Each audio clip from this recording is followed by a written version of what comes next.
Seguimos en Conexión de Análisis Entrevista. Vamos a continuar con este tema de la reforma a la ley eléctrica en el país, las implicaciones que esto conlleva desde el poder legislativo, desde lo político, desde lo económico.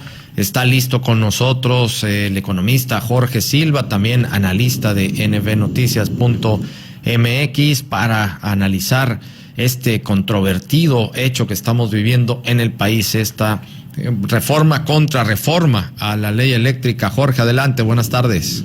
¿Qué tal, Jorge Luis? ¿Cómo estás? Muy buenas tardes. En efecto, como bien lo dices, es un tema muy controvertido. Qué bueno que en tu espacio le has estado dando seguimiento desde ayer y hoy con Joaquín también, con sus opiniones, y con tu columna también en NB Noticias el día de hoy de definición e incongruencia. Yo creo que el tema da para analizarlo y para ponerlo en perspectiva, Jorge. Sí, por supuesto.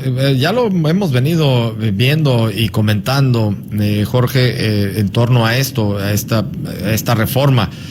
Tiene cualquier cantidad de aristas y a mí me gusta el término aristas porque las aristas tienen puntas, ¿no? Y estas puntas son las que pueden romper en el paso algo. Y en ese sentido, eso es lo que trae esta reforma. Muchas aristas que en estos pasos que podemos dar con relación a ellas, pues se pueden ir rompiendo vestiduras.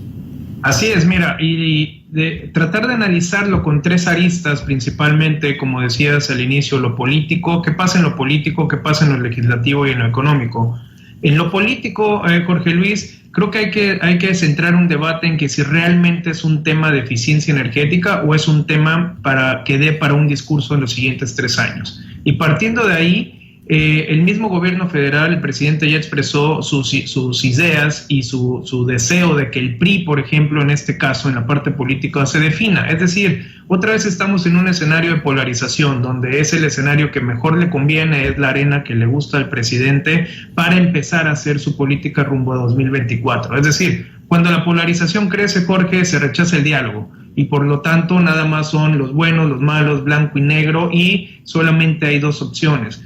Muchos analistas, por ejemplo, Jesús Silva Gerson Márquez ha dicho que es una destrucción, esta parte puede ser una destrucción de los regímenes partidarios, lo cual no está descabellado, lo cual puede ser cierto. ¿Por qué?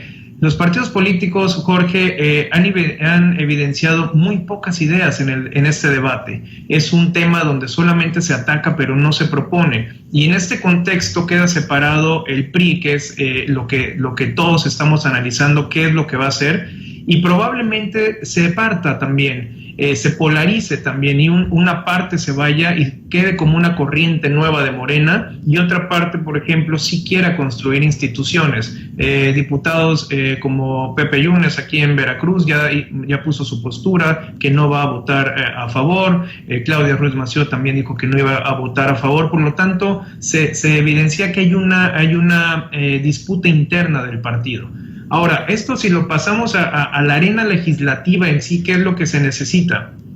Prácticamente PAN, PRD, Movimiento Ciudadano ya se definieron y dijeron que en bloque que no iban a votar a favor de la reforma. Está la parte del PRI, que es la parte que lo jalo de lo político a lo legislativo, que es donde actúan. Y es bien interesante aquí, Jorge, el PRI entra al legislativo con una alianza que también analizamos muchas veces aquí, una alianza muy sui generis, una alianza que supuestamente era para tener un contrapeso en la Cámara. Ahora, ya estamos en la Cámara y estos contrapesos no se ven muy claro. Por lo tanto, no es lo mismo, y esto es muy interesante aquí como partido, como institución, no es lo mismo transitar de una alianza electoral a una alianza legislativa, porque ahí son promesas de campaña, lo que nos vendieron, etcétera, pero no es lo mismo cuando pasas de una legislatura a miras al 24, por ejemplo, donde ya te vas a otra alianza electoral, porque entonces ahí ya no son promesas, porque ahí ya son hechos, son acciones, y es lo que vamos a ver en esta legislatura. En términos prácticos, números, necesita Morena en la Cámara de Diputados 331 votos, le faltan 53 y el PRI tiene 71, por lo tanto los podría conseguir. Y en la Cámara de Senadores, Morena necesita 86 votos, ellos tienen 76, les faltaría alrededor entre 10 y 13. Digo entre 10 y 13 porque hubo unos legisladores que se separaron del grupo parlamentario. Y el PRI tiene 12. Por lo tanto, tiene los suficientes votos el PRI como para avalar esta reforma constitucional y vamos a ver de qué están hechos. La parte económica, la última parte que yo creo que a mi parecer es de la más delicada. Es una reforma, como ya lo venían analizando todos aquí en el programa, que tiene un corte de una política de Estado, una política estatista. No hay gobierno, Jorge, no hay gobierno que tenga la capacidad para administrar este tipo de temas, de reformas que se quieran hacer, porque, por ejemplo, no se ha demostrado que hay una eficiencia al momento de administrar. Por lo tanto, es un tema de control. No estamos hablando de un tema de eficiencia de mercado, es un tema de control y no da para más. O sea, no da para más y ya lo venías analizando. Necesitas más actores políticos, más actores económicos, privados. Necesitas un conglomerado de la sociedad civil para administrar este tipo tan grande de reformas que quieres hacer, no tan solo el Estado, porque es un tema de eficiencia y no lo ha demostrado. El último, Jorge Luis, tema económico es afectaciones en el TEMEC. Ya lo hemos analizado también, rompes también esta parte de la competitividad que bien te marca el tratado y muestras al mundo una visión de futuro pero apostando al pasado. Te estás regresando 30, 40 años, ¿no? Cuando los estados creían que tenían el control de estos instrumentos y últimamente me refiero a hace no más de 10, 15 minutos, la calificadora Moody's ya dijo y ya se pronunció que afirma que la calificación crediticia del país se puede ver afectado con este tipo de reformas. Por lo tanto, es un cóctel explosivo que me regreso al comentario inicial. Hay que ponerlo en la perspectiva de que realmente quieres esta reforma eléctrica para una eficiencia energética o te estás dando un tema de polarización que es la arena que le gusta jugar, porque también ya anunciaron hoy, después de esta viene la parte electoral, de la reforma electoral. Por lo tanto, son temas muy polarizantes que van a estar en la agenda continua, Jorge. No, bueno, va a estar en la agenda continua sin duda alguna.